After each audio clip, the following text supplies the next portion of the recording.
Hey guys, so we do have a new rumor now that came 5 days ago about the brand new Galaxy S5. So I made 2 videos about this already. You already do know that it could come already an official announcement in January.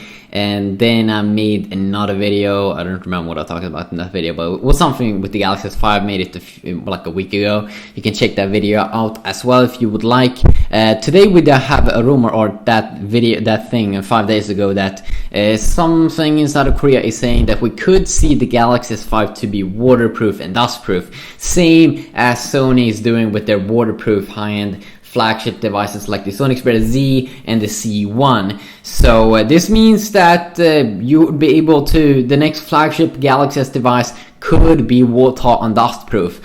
So you will be able to put it in water and it's not going to die, which is very, very good news. Kind of sucks though that you can't use the screen, or at least on Sony's devices you can't use the screen at the same time. So but it's kind of cool if you want to watch video in the shower, or like listening to music in the shower maybe. It's good, and I really do hope that this is going to come out. We of course have heard these rumors as well that Samsung may be working on a even new premium line of phones, the Galaxy F line, that we also might see in 2014. We just have to wait and see. And does this mean that we're not going to see like a Galaxy S5 active next year? If this is the true, well, probably, because then you have all the high-end specs and you will have a waterproof phone, everything into one, all the good things. So stay tuned for more news about the Galaxy S5. Peace out. What's up guys, back with another video, and this is the first video of 2 coming your way. This is the Samsung Galaxy S5 unboxing. Next up is the Gear 2. So without further ado guys, let's go ahead and get started.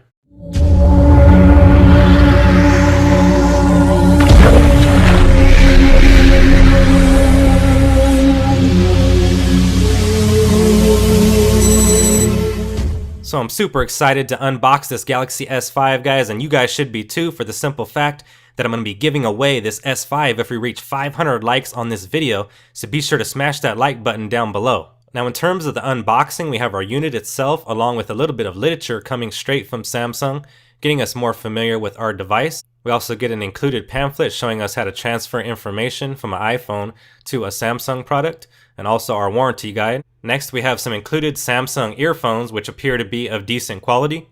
Next up is our included USB 3.0 cable. This is going to give us improved charging times as well as fast data transferring speeds. And lastly is the included USB to wall adapter.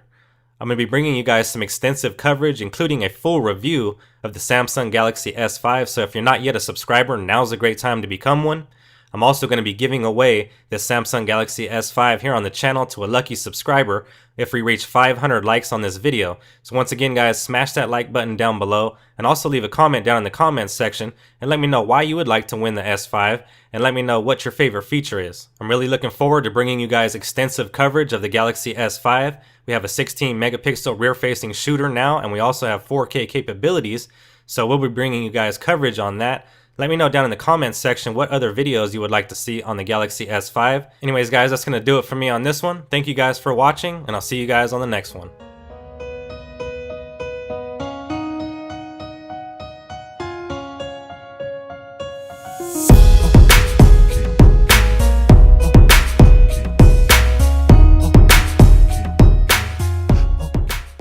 This edition of Versus, as it's Joshua Vergara from Android Authority. What's going on everybody? And here we're taking a look at the Samsung Galaxy S5 versus its predecessor, the Galaxy S4.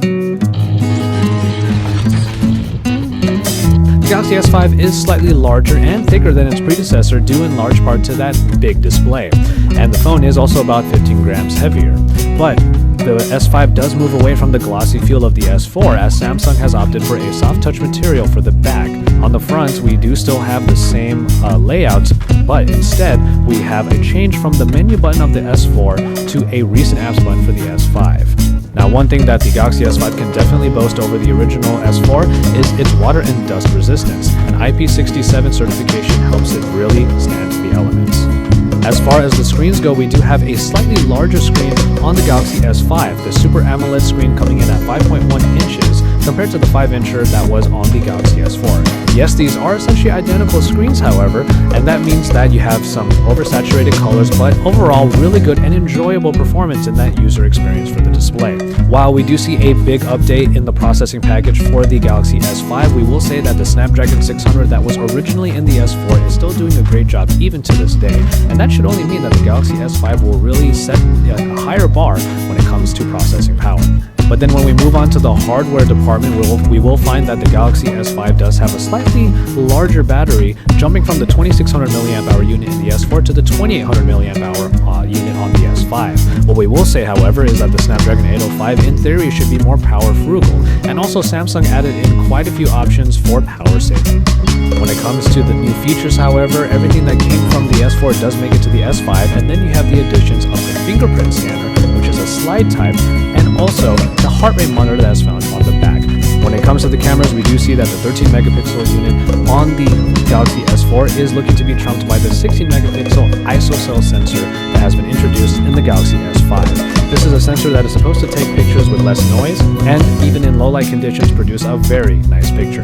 Now the app on the S5 has also been redone from the S4, touting all of its settings. When you hit the settings button, everything comes up that you'll be able to tweak for good smartphone photography. And in the end, we do see that the S5 is looking to just be a better camera overall compared to the S4.